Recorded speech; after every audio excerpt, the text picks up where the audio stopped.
ನಾವು ಏಪ್ರಿಲ್ ತಿಂಗಳಿನ ಕೊನೆ ವಾರದಲ್ಲಿ ಸಾವಿರಾರು ಜನ ಈ ನಮ್ಮ ಮಂಗಳೂರಿನಲ್ಲಿ ಡಿಸಿ ಆಫೀಸಿಗೆ ಬರ್ತೀವಿ. ಆದ್ರೆ ನಾನು ಮೂರನೇದು ನಿಮ್ಮ ಹತ್ರ ಏನ್ ಕೇಳ್ತಾ ಇದ್ದೀನಿ ಅಂತ ಹೇಳಿದ್ರೆ, ಯಾಕೆ ನಮ್ಮ ದೇವಸ್ಥಾನದಲ್ಲಿ ಕೇಸರಿ ಧ್ವಜ ಇಲ್ಲ? ದೇವಸ್ಥಾನದ ತುದಿಯಲ್ಲಿ ನಮ್ಮ ಕೇಸರಿ ಧ್ವಜ ಬೇಕೇ ಬೇಕು. ಆ ದೇವಸ್ಥಾನದ ಹೆಸರಲ್ಲಿ ಎಷ್ಟು ಕೊಲೆಗಳಾಗಿದೆ, ಅವರು ಮಾಡ್ಕೊಂಡು ಬಂದಂತಹ ಬಡ್ಡಿ ವ್ಯಾಪಾರ, ಅದರಲ್ಲಿ ಎಷ್ಟು ಜನ ಸುಸೈಡ್ ಮಾಡ್ಕೊಂಡು, ಇವ್ರ ಮೇಲೆ ಎಷ್ಟು ಕೇಸ್ಗಳಾಗಿದೆ, ಎಷ್ಟು ಜನ ವೀರೇಂದ್ರ ಹೆಗಡೆ ಮೇಲೆ ಕೇಸ್ ಕೊಟ್ಟಿದ್ದಾರೆ.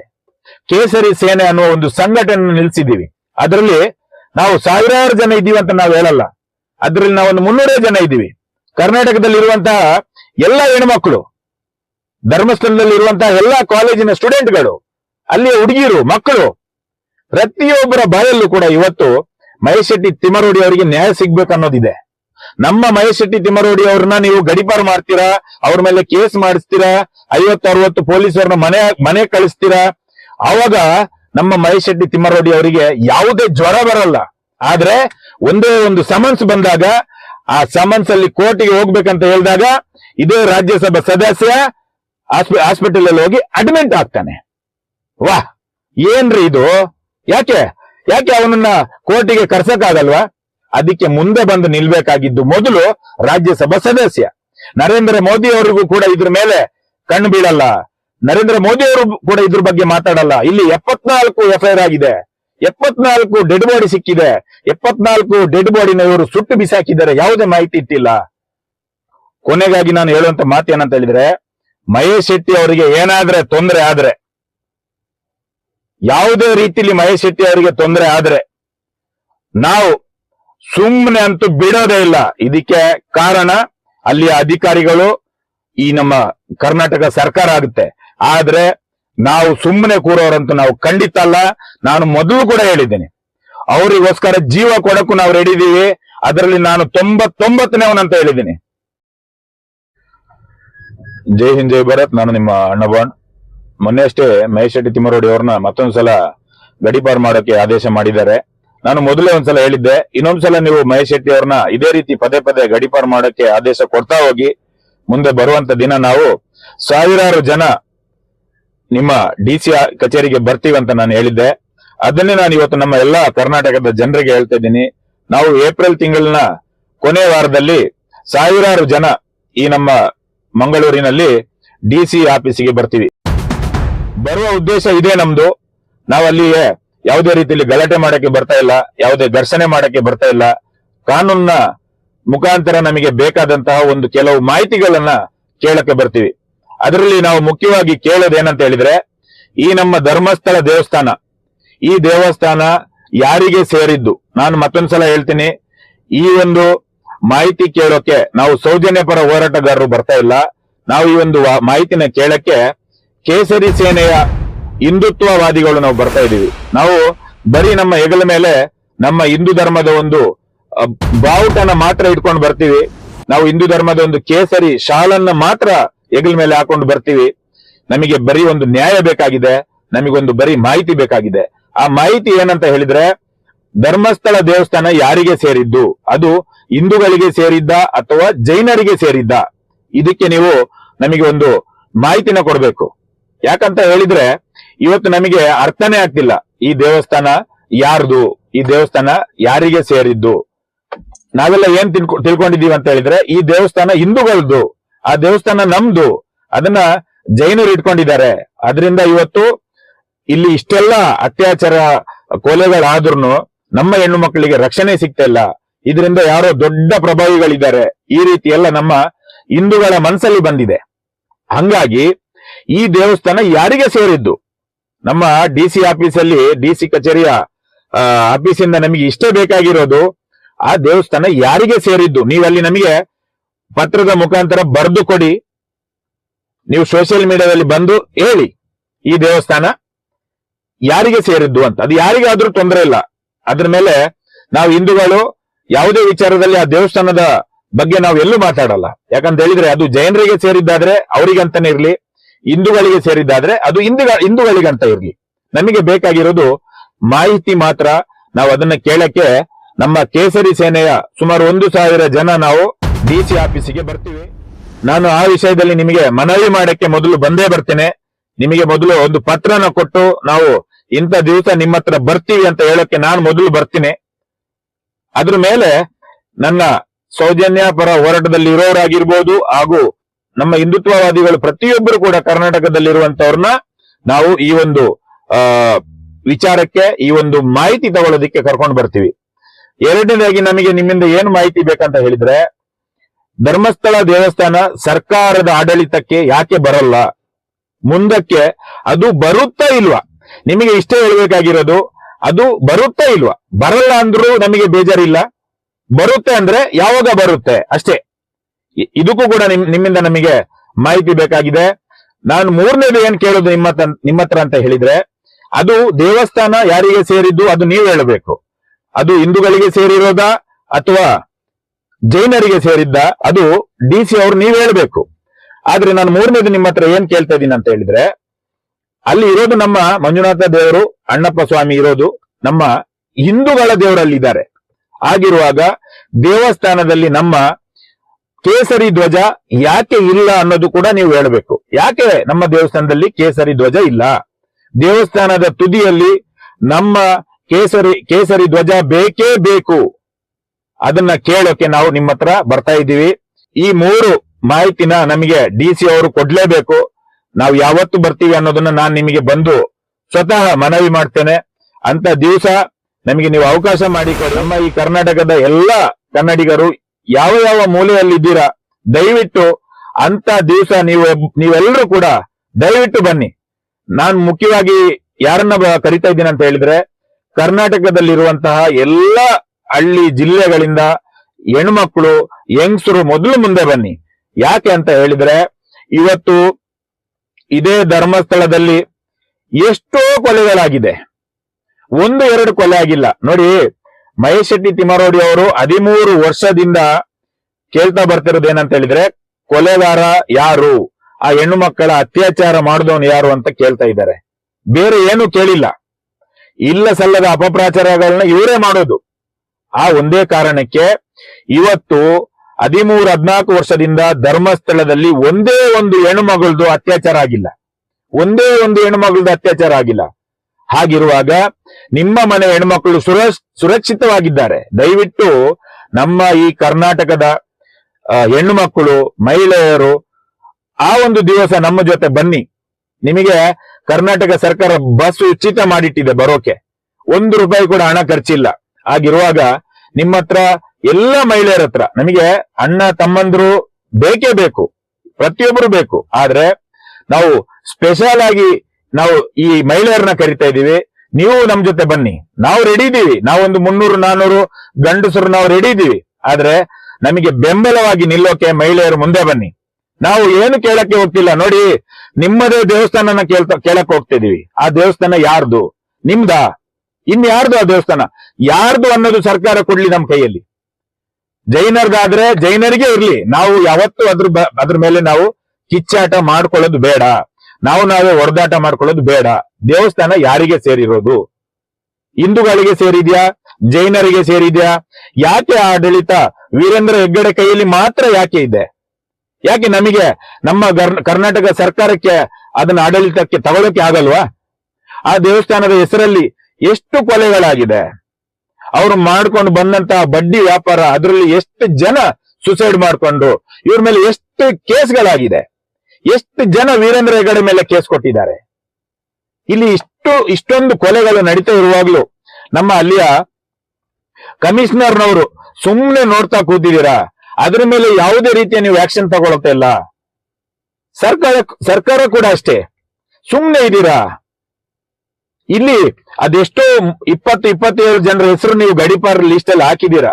ಆದ್ರೆ ಮಹೇಶ್ ಶೆಟ್ಟಿ ಅವರು ಹಿಂದೆ ಬಿದ್ದಿದ್ದೀರಾ. ಮಿಕ್ಕುಳಿದವ್ರದ್ದು ಬಗ್ಗೆ ಯಾರು ಕೇಳ್ತಾರೆ? ಅದಕ್ಕೋಸ್ಕರ ನಾವು ಕೇಸರಿ ಸೇನೆ ಅನ್ನುವ ಒಂದು ಸಂಘಟನೆ ನಿಲ್ಸಿದ್ದೀವಿ. ಅದರಲ್ಲಿ ನಾವು 1000 ಜನ ಇದ್ದೀವಿ ಅಂತ ನಾವು ಹೇಳಲ್ಲ. ಅದ್ರಲ್ಲಿ ನಾವೊಂದು 300 ಜನ ಇದ್ದೀವಿ. ನಮ್ ಜೊತೆ ಬರೋರು ಬಂದು ಸೇರ್ಕೊಳ್ತಾರೆ ಅನ್ನೋ ನಂಬಿಕೆ ನಮಗಿದೆ. ಅಷ್ಟು ಮಾತ್ರ ನಮ್ದು ಕೆಲಸ. ಆ ಹೆಣ್ಣು ಮಕ್ಕಳಿಗೆ ರಕ್ಷಣೆ ಬೇಕು. ಆ ರಕ್ಷಣೆ ಕೊಡೋರು ಯಾರು?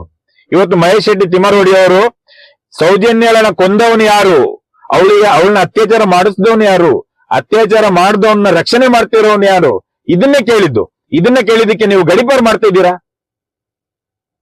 ಕರ್ನಾಟಕದಲ್ಲಿರುವಂತಹ ಎಲ್ಲ ಹೆಣ್ಮಕ್ಳು, ಧರ್ಮಸ್ಥಳದಲ್ಲಿರುವಂತಹ ಎಲ್ಲ ಕಾಲೇಜಿನ ಸ್ಟೂಡೆಂಟ್ಗಳು, ಅಲ್ಲಿಯ ಹುಡುಗಿರು, ಮಕ್ಕಳು, ಪ್ರತಿಯೊಬ್ಬರ ಬಾಯಲ್ಲೂ ಕೂಡ ಇವತ್ತು ಮಹೇಶ್ ಶೆಟ್ಟಿ ತಿಮರೋಡಿ ಅವರಿಗೆ ನ್ಯಾಯ ಸಿಗ್ಬೇಕನ್ನೋದಿದೆ. ಎಲ್ಲೂ ಕೂಡ ಇಂಥ ಅತ್ಯಾಚಾರಿಗಳಿಗೆ ಯಾರು ಕೂಡ ಸಪೋರ್ಟ್ ಮಾಡ್ತಾ ಇಲ್ಲ. ಇವತ್ತು ಇಲ್ಲಿ ಧರ್ಮಸ್ಥಳದಲ್ಲಿ 74 FIR ಆಗುತ್ತೆ. ಎಲ್ಲ ಹುಡುಗರು ಯಾರು ಏನು ಕೊಲೆ ಆಗಿದೆ ಅನ್ನೋದು ಯಾವುದು ಕೂಡ ಮಾಹಿತಿ ಇಲ್ಲ. ಡೆಡ್ ಬಾಡಿ ಸಿಕ್ಕಿದೆ ಅಂತ ಹೇಳಿದ್ರೆ ಲಾಡ್ಜ್ ಅನ್ನ ಕರ್ಸಲ್ಲ. ಆ ಡೆಡ್ ಬಾಡಿನ ಅವತ್ತೇ ಸುಟ್ಟಾಕಿದ್ದೀರಾ. ಒಂದು ಗ್ರಾಮ ಪಂಚಾಯತಿಗೆ ಇನ್ಫಾರ್ಮೇಶನ್ ಕೊಟ್ಟಿಲ್ಲ, ಪೊಲೀಸ್ ರೆಕಾರ್ಡ್ಸ್ ಇಲ್ಲ, ಮನೆಯವರಿಗೆ ಇನ್ಫಾರ್ಮೇಶನ್ ಇಲ್ಲ, ಎಲ್ಲೂ ಕೂಡ ನ್ಯೂಸ್ ಪೇಪರ್ ಅಲ್ಲಿ ಹಾಕ್ಸಿಲ್ಲ. ನಾಪತ್ತೆ ಆಗಿದ್ದವ್ರದ್ದು ಫೋಟೋ ಬರುತ್ತೆ, ಸತ್ತೋದವ್ರದ್ದು ಬರುತ್ತೆ, ಆದ್ರೆ ನೀವು ಯಾರ್ದು ಹಾಕ್ಸಿಲ್ಲ. ಇದ್ಕಿದ್ದಾಗಿ ನೀವು ಅವ್ರನ್ನ ಬೆಳಗ್ಗೆ ಬಾಡಿ ಸಿಕ್ತಂತ ಹೇಳಿದಾಗ ರಾತ್ರಿ ಸುಟ್ಟಾಕ್ಸಿದ್ದೀರಾ. ಇದನ್ನೆಲ್ಲ ಮಾಡಿಸಿದವನು ಯಾರು? ನನ್ನ ಪ್ರಕಾರ ಇದನ್ನೆಲ್ಲ ಮಾಡಿಸಿದವನು ಸೌಜನ್ಯಳ ಅತ್ಯಾಚಾರ ಮಾಡಿಸಿದಾನಲ್ಲ, ಅವನೇ ಮಾಡಿಸಿರೋದು. ನಮ್ಮ ಮಹೇಶ್ ಶೆಟ್ಟಿ ತಿಮರೋಡಿ ಅವ್ರನ್ನ ನೀವು ಗಡೀಪಾರು ಮಾಡ್ತೀರಾ, ಅವ್ರ ಮೇಲೆ ಕೇಸ್ ಮಾಡಿಸ್ತೀರಾ, 50-60 ಪೊಲೀಸರನ್ನ ಮನೆ ಕಳಿಸ್ತೀರಾ. ಆವಾಗ ನಮ್ಮ ಮಹೇಶ್ ಶೆಟ್ಟಿ ತಿಮರೋಡಿ ಅವರಿಗೆ ಯಾವುದೇ ಜ್ವರ ಬರಲ್ಲ, ಅವರಿಗೆ ಯಾವುದೇ ತಲೆಬಿಸಿ ಆಗಲ್ಲ. ಯಾಕಂತ ಹೇಳಿದ್ರೆ ಅವ್ರ ಜೊತೆ ಅಯ್ಯಪ್ಪ ಸ್ವಾಮಿ, ಅಣ್ಣಪ್ಪ ಸ್ವಾಮಿ, ಮಂಜುನಾಥ ಸ್ವಾಮಿ ಇದ್ದಾನೆ, ಅವ್ರದ್ದು ಮನೆ ದೇವರಿದ್ದಾರೆ, ಕೋಟ್ಯಾಂತರ ಹೆಣ್ಣು ಮಕ್ಕಳ ಅವ್ರ ಮೇಲೆ ಒಂದು ಶಕ್ತಿ ಇದೆ, ಅವ್ರ ಹಿಂದೆ ಸೌಜನ್ಯ ಶಕ್ತಿ ಇದೆ. ಆದ್ರೆ ಒಂದೇ ಒಂದು ಸಮನ್ಸ್ ಬಂದಾಗ, ಆ ಸಮನ್ಸ್ ಅಲ್ಲಿ ಕೋರ್ಟಿಗೆ ಹೋಗ್ಬೇಕಂತ ಹೇಳಿದಾಗ ಇದೇ ರಾಜ್ಯಸಭಾ ಸದಸ್ಯ ಹಾಸ್ಪಿಟಲ್ ಅಲ್ಲಿ ಹೋಗಿ ಅಡ್ಮಿಟ್ ಆಗ್ತಾನೆ. ವಾಹ್, ಏನ್ರಿ ಇದು? ಯಾಕೆ ಅವನನ್ನ ಕೋರ್ಟಿಗೆ ಕರ್ಸಕ್ಕಾಗಲ್ವಾ? ಒಬ್ಬ ರಾಜಕೀಯದವನು, ಅವನು ಒಬ್ಬ ರಾಜ್ಯಸಭಾ ಸದಸ್ಯ, ಅವನೊಬ್ಬ ರಾಜಕೀಯ ಮಾಡೋನು, ಅವನೊಬ್ಬ ಬಿಜೆಪಿ ಪಕ್ಷದ ಸದಸ್ಯ, ಅವನೊಬ್ಬ ರಾಜಕೀಯ ಮಾಡೋನು. ಅವಂದೇ ಊರಲ್ಲಿ ಇಷ್ಟು ಹೆಣ್ಮಕ್ಕಳದು ಕೊಲೆ ಅತ್ಯಾಚಾರಗಳಾಗಿದೆ ಅಂತ ಹೇಳಿದಾಗ ಅದಕ್ಕೆ ಮುಂದೆ ಬಂದು ನಿಲ್ಬೇಕಾಗಿದ್ದು ಮೊದಲು ರಾಜ್ಯಸಭಾ ಸದಸ್ಯ.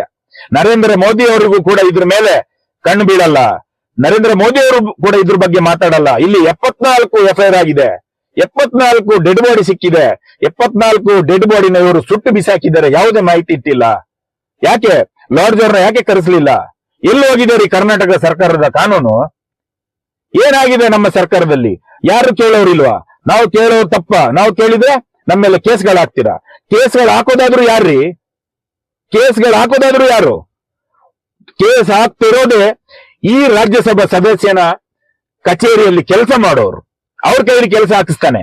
ನನ್ನ ಮೇಲೇನೆ ಅದೆಷ್ಟೋ ಜನರಿಂದ ಕೇಸ್ ಹಾಕ್ಸ್ದ. ಆದ್ರೆ ಎಲ್ಲೂ ಕೂಡ ಇವನ ಕುಟುಂಬದವರು ಕೇಸ್ ಹಾಕ್ಸಲ್ಲ. ನಾನು ಬೈದಿರೋದು ವೀರೇಂದ್ರ ಹೆಗ್ಗಡೆಗೆ ಆಗಿದ್ರೆ ವೀರೇಂದ್ರ ಹೆಗ್ಗಡೆದು ಕುಟುಂಬಸ್ಥರು ಯಾರಾದ್ರೆ ಕಂಪ್ಲೇಂಟ್ ಮಾಡ್ಬೇಕಿತ್ತು. ಯಾರು ಮಾಡಲ್ಲ. ಆದ್ರೆ ಮಾಡೋದು ನಮ್ಮ ಹಿಂದೂಗಳು, ಏಳ್ ತಿನ್ನುವಂತ ಕಚಡ ಹಿಂದೂಗಳು ಈ ಕೆಲಸನ ಮಾಡ್ತಾರೆ. ಯಾಕೆ? ನೀವು ಒಂದು ಹೆಣ್ಣು ಮಕ್ಕಳು ಹೊಟ್ಟೆಯಲ್ಲಿ ಹುಟ್ಟಿಲ್ವಾ? ನಿಮಗೆ ಆ ನೋವಿಲ್ವಾ? ನಾವು ಮಾತಾಡ್ತಾ ಇರೋದು ಯಾರಿಗೋಸ್ಕರ? ಹೆಣ್ಣು ಮಕ್ಕಳಿಗೋಸ್ಕರ. ನಾವು ಕೇಳ್ತಾ ಇರೋದು ಏನನ್ನ? ಅತ್ಯಾಚಾರ ಮಾಡಿದ್ಯಾರು ಅಂತ.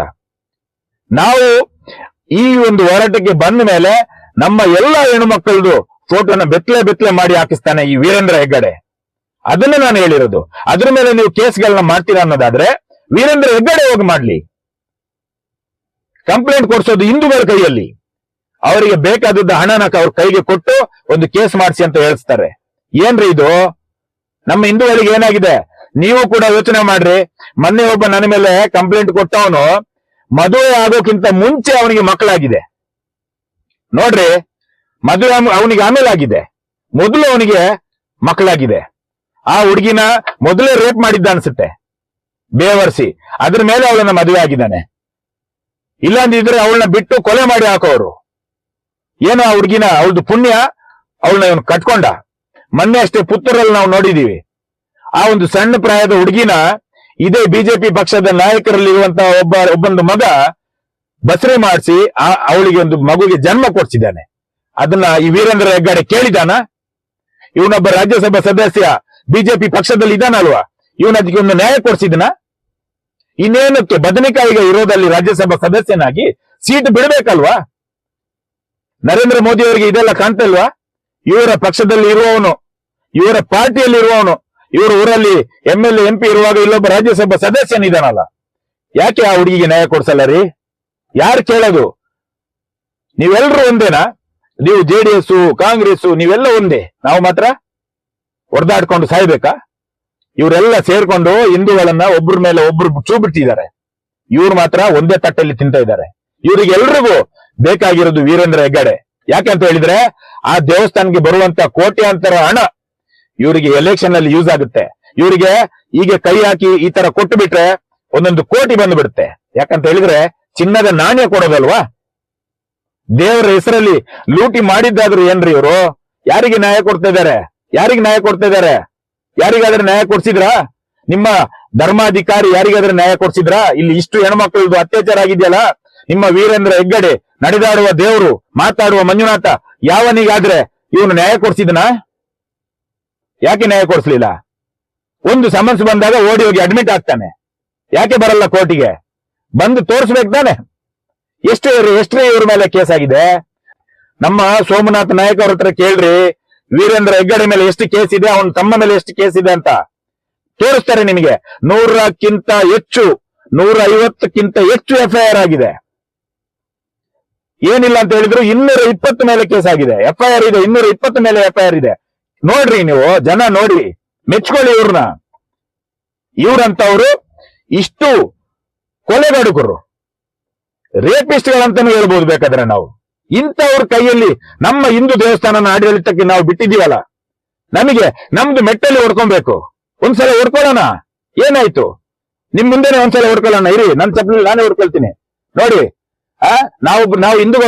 ನಾವು ಹಿಂದೂಗಳಾಗ್ಬಿಟ್ಟು ಅಣ್ಣಪ್ಪ ಸ್ವಾಮಿ, ಮಂಜುನಾಥ ಸ್ವಾಮಿನ ನಾವು ಇಂಥ ಅತ್ಯಾಚಾರಿಗಳ ಕೈಯಲ್ಲಿ ಕೊಟ್ಟಿದೀವಿ. ನಾವು ಮೆಟ್ಟಲು ಹೊಡ್ಕೋಬೇಕು ಹಿಂದೂಗಳು. ನೋಡಿ ನೋಡಿ ನೋಡಿ, ನಾವ್ ಹಿಂಗೆ ಮೆಟ್ಟಲು ಹೊಡ್ಕೋಬೇಕು. ಹೊಡ್ಕೊಳ್ರಿ ಎಲ್ರು. ನಾಚಿಕೆ ಆಗಲ್ಲ ನಿಮಗೆ? ತಾಕತ್ತಿಲ್ಲ ನಿಮಗೆ?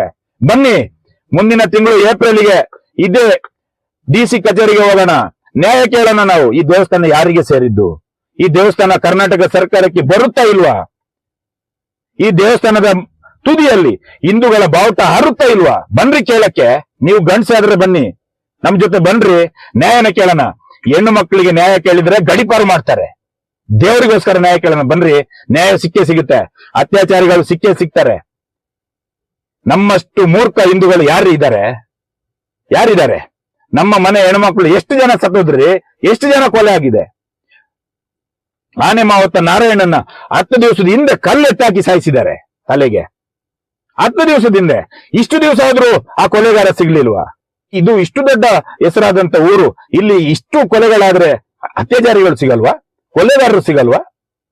ಪದ್ಮಾವಲ್ಲಿನ ಕೊಂದಾಕಿದ್ದಾರೆ, ರೇಪ್ ಮಾಡಿ ಬಿಸಾಕಿದ್ದಾರೆ. ವೇದಾವಲ್ಲಿನ ಕೊಂದಾಕಿ ಬಿಸಾಕಿದ್ದಾರೆ. ಸೌಜನ್ಯ ರೇಪ್ ಮಾಡಿ ಹಾಕಿದ್ದಾರೆ. ಯಾರ್ರೀ ಅವನು ಅತ್ಯಾಚಾರ ಮಾಡಿದವನು? ಎಲ್ಲಿದ್ದಾನೆ? SIT ತನಿಖೆ ಆಗುತ್ತೆ ಅಂತ ಹೇಳಿ SIT ಮೇಲೆ ವಿಶ್ವಾಸ ಜನರಿಗೆ, ಅಲ್ಲಿಯ DC ಅವ್ರ ಮೇಲೆ ವಿಶ್ವಾಸ, ಅಲ್ಲಿಯ AC ಅವ್ರ ಮೇಲೆ ವಿಶ್ವಾಸ. ಸ್ಟೆಲ್ಲಾ ಮೇಡಮ್ ಅವರೇ, ನೀವ್ ಏನ್ ಮಾಡ್ತಾ ಇದ್ದೀರಾ? ನೀವು ಕೂಡ SDM ಕಾಲೇಜಲ್ಲಿ ಓದ್ದವ್ರಂತ ನನಗೆ ತಿಳಿದು ಬಂತು. ಏನ್ ಮೇಡಮ್, ನಿಮಗೆ ಒಂದು ಮಾನವೀಯತೆನೇ ಇಲ್ವಾ? ಅದೇ ಒಂದು ಕ್ರಿಶ್ಚಿಯನ್ ಧರ್ಮದಲ್ಲಿ ಯಾವ್ದಾದ್ರು ಒಂದು ಹೆಣ್ಮಕ್ಳದು ಅತ್ಯಾಚಾರ ಈ ರೀತಿ ಆಗಿರ್ತಾ ಇದ್ದಿದ್ರೆ ನೀವು ಇವತ್ತು ಅದೇ ರೀತಿ ಮಾಡ್ತಾ ಇದ್ರ? ಹೆಣ್ಣು ಮಕ್ಕಳನ್ನ ಕೊಂದವನ್ನ ನ್ಯಾಯ ಕೇಳೋದು ತಪ್ಪ ಅಷ್ಟಿಲ್ಲ ಮೇಡಮ್ ಅವರೇ? ನೀವೊಂದು ಅಧಿಕಾರದಲ್ಲಿ ಇದ್ದು, ನೀವೊಂದು ಹೆಣ್ಣಾಗಿ, ನೀವೊಂದು ಆ ಒಂದು ಒಳ್ಳೆ ತಾಯಿಯ ಹೊಟ್ಟೆಯಲ್ಲಿ ನೀವು ಹುಟ್ಟಿ, ಆ ತಾಯಿ ಅಷ್ಟು ದೊಡ್ಡ ಪುಣ್ಯ ಮಾಡಿದ್ದಕ್ಕೆ ನೀವು ಒಂದು ಅಧಿಕಾರಿಯಾಗಿ ಹುಟ್ಟಿದ್ದೀರಾ ಮೇಡಮ್ ಅವರೇ? ಸ್ಟೆಲ್ಲಾ ಮೇಡಮ್ ಅವರು ಆ ಒಂದು ಮಹಾ ತಾಯಿ, ಬಹಳ ಒಂದು ಪುಣ್ಯ ಮಾಡಿದಂತ ತಾಯಿ ಅನ್ಸುತ್ತೆ. ಅಂತ ತಾಯಿ ಹೊಟ್ಟೆಯಲ್ಲಿ ನೀವು ಒಂದು IAS ಓದಿ ನೀವು ಒಂದು ಅಧಿಕಾರಿ ಆಗಿದ್ದೀರಾ.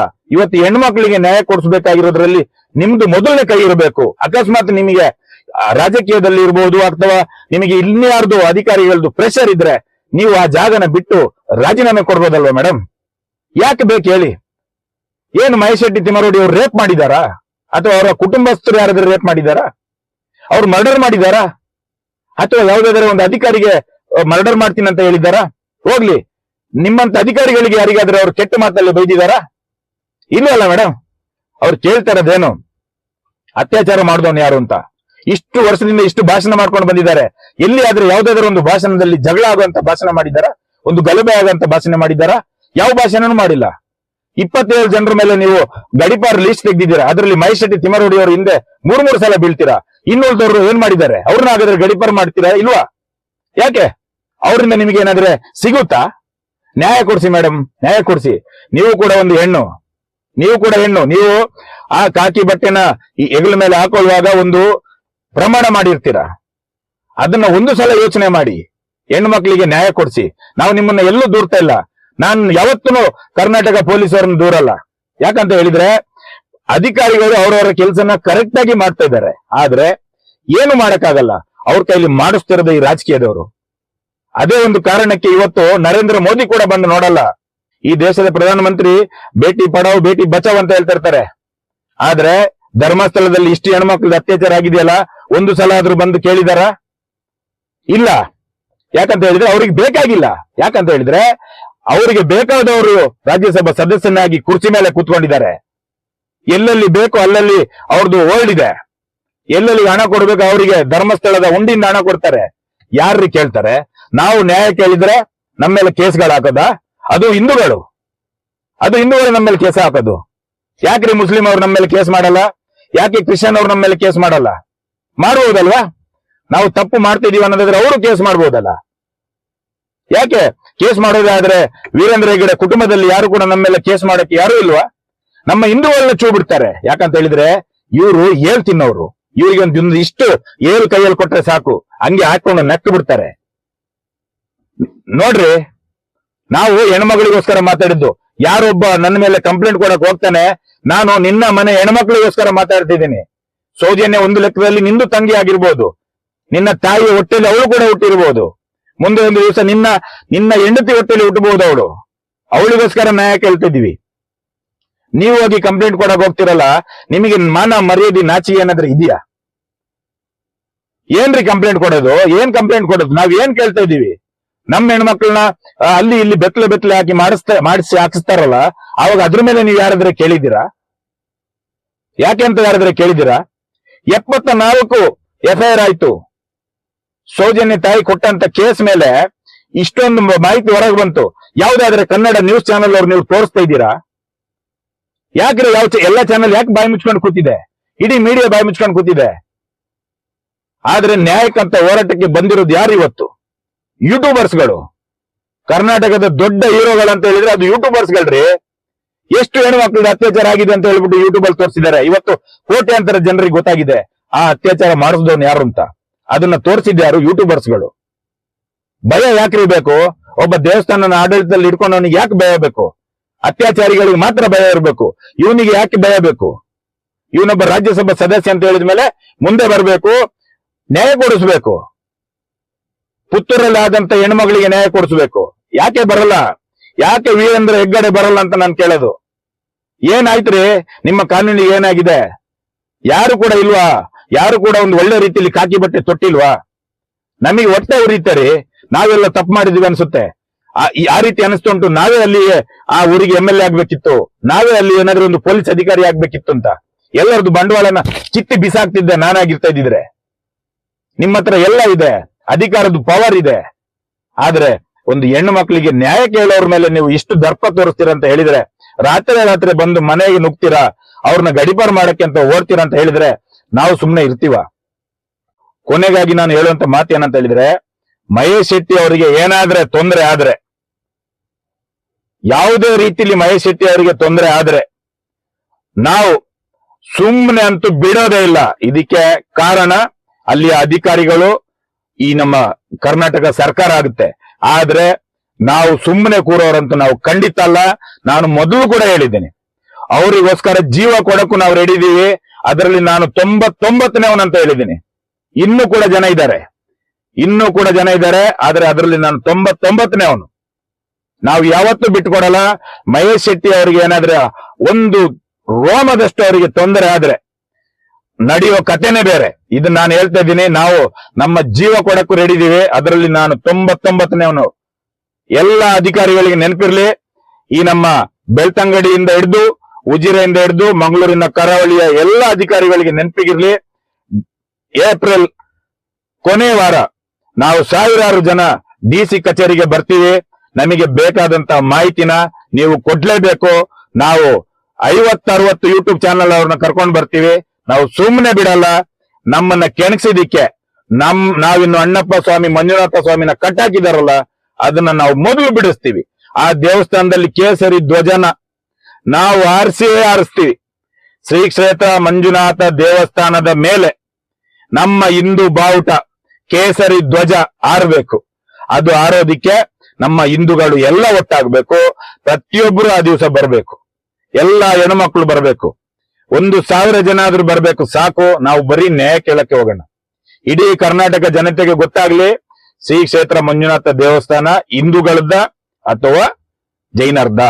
ಆ ದೇವಸ್ಥಾನದ ಮೇಲೆ ಕೇಸರಿ ಧ್ವಜ ಹಾರುತ್ತಾ ಇಲ್ವಾ? ಶ್ರೀ ಕ್ಷೇತ್ರ ಮಂಜುನಾಥ ದೇವಸ್ಥಾನ ಕರ್ನಾಟಕ ಸರ್ಕಾರಕ್ಕೆ ಬರುತ್ತಾ ಇಲ್ವಾ? ಇಷ್ಟಕ್ಕೆ ನೀವು ಕೊಟ್ಟು ಬಿಡಿ. ಆ ದೇವಸ್ಥಾನದ ವಿಚಾರ ನಾವು ಯಾವತ್ತು ಯಾರು ಕೂಡ ಮಾತಾಡಲ್ಲ. ನಾವು ಬರೀ ಅತ್ಯಾಚಾರಿಗಳ ವಿಷಯ ಮಾತ್ರ ಮಾತಾಡ್ಕೊಂಡು ಹೋಗ್ತೀವಿ. ಆದ್ರೆ ನಮ್ಮ ಈ ಕ್ಷೇತ್ರದ ದೇವಸ್ಥಾನ ಶ್ರೀ ಕ್ಷೇತ್ರ ಮಂಜುನಾಥ ದೇವಸ್ಥಾನನ ಮಾತ್ರ ನಾವು ಬಿಟ್ಟು ಕೊಡಲ್ಲ. ನಮ್ಮನ್ನ ಕೆಣಕ್ಸಿದಿಕ್ಕೆ ನಾವು 1000 ಜನ ಬಂದೇ ಬರ್ತೀವಿ. ಇದು ಅಣ್ಣಪ್ಪ ಮತ್ತೆ ಮಂಜುನಾಥ ಸ್ವಾಮಿ ಮೇಲೆ ಆಜ. ಜೈ ಹಿಂದ್, ಜೈ ಭಾರತ್. ನಾನು ನಿಮ್ಮ ಅಣ್ಣವಣ್ಣ. ಕೊನೆಯದಾಗಿ ಒಂದು ಮಾತು ಮತ್ತೊಂದ್ಸಲ ಹೇಳ್ತೀನಿ. ದೇವಸ್ಥಾನ ಟಾರ್ಗೆಟ್ ನಮ್ದಲ್ಲ. ನಮಗೆ ದೇವಸ್ಥಾನ ಬೇಕಾಗಿಲ್ಲ.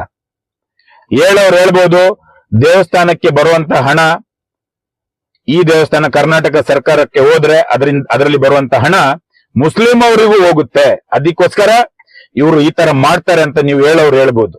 ಆದ್ರೆ ನಾನೊಂದು ಹೇಳೋದು, ದೇವಸ್ಥಾನ ಕರ್ನಾಟಕ ಸರ್ಕಾರದ್ದು ಆಗ್ಬೇಕು.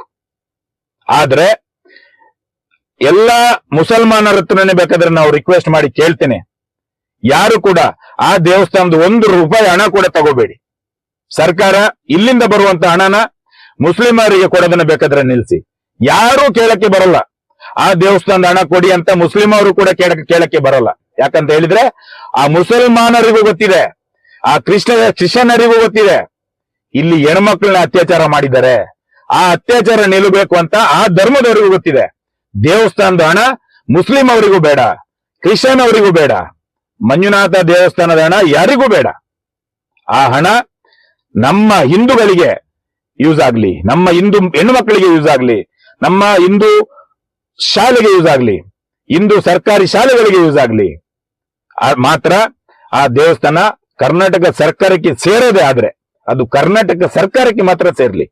ಅದರಿಂದ ಹಣ 1 ರೂಪಾಯಿ ಕೂಡ ಮುಸಲ್ಮಾನರಿಗೆ ಹೋಗ್ಬಾರ್ದು, ಕ್ರಿಶ್ಚಿಯನ್ ಅವರಿಗೆ ಹೋಗ್ಬಾರ್ದು. ನಾನು ಯಾಕೆ ಹೇಳ್ತಿದ್ದೀನಿ ಅಂತ ಹೇಳಿದ್ರೆ, ನಾವು ನ್ಯಾಯಕ್ಕಾಗಿ ಈ ಮಾತು ಎತ್ತುವಾಗ ಇವ್ರು ಏನ್ ಹೇಳ್ತಿದ್ದಾರೆ ಅಂತ ಹೇಳಿದ್ರೆ, ಇವ್ರು ಮುಸಲ್ಮಾನರಿಗೆ ಹಣ ಹೋಗ್ಬೇಕಂತ ಮಾಡ್ತಾ ಇದ್ದಾರೆ, ಕ್ರಿಶ್ಚಿಯನ್ ಅವರಿಗೆ ಹಣ ಹೋಗ್ಬೇಕಂತ ಮಾಡ್ತಾ ಇದ್ದಾರೆ ಅಂತ ನಮ್ದೇ ಹಿಂದೂಗಳು ಹೇಳ್ತಾರೆ. ಅದಕ್ಕೋಸ್ಕರ ಹೇಳ್ತಾ ಇದ್ದೀನಿ, ಇದರಿಂದ ಹಣ ಮುಸಲ್ಮಾನರಿಗೂ ಹೋಗ್ಬಾರ್ದು, ನಾವು ಬಿಡಬಾರ್ದು ಹೋಗೋಕೆ, ಕ್ರಿಶ್ಚಿಯನ್ ಅವರಿಗೂ ಹೋಗೋಕೆ ಬಿಡಬಾರ್ದು. ಅದಕ್ಕೆ ಹಿಂದೂಗಳು ಒಟ್ಟಾಗಿ ಇದಕ್ಕೆ ಅವರು ಕೂಡ ಅಡ್ಡಿ ಬರಲ್ಲ, ಅವರು ಕೂಡ ಅಡ್ಡಿ ಬರಲ್ಲ. ಯಾಕಂತ ಹೇಳಿದ್ರೆ ಬೇಕಾಗಿರೋದು ಹೆಣ್ಣು ಮಕ್ಕಳಿಗೆ ನ್ಯಾಯ.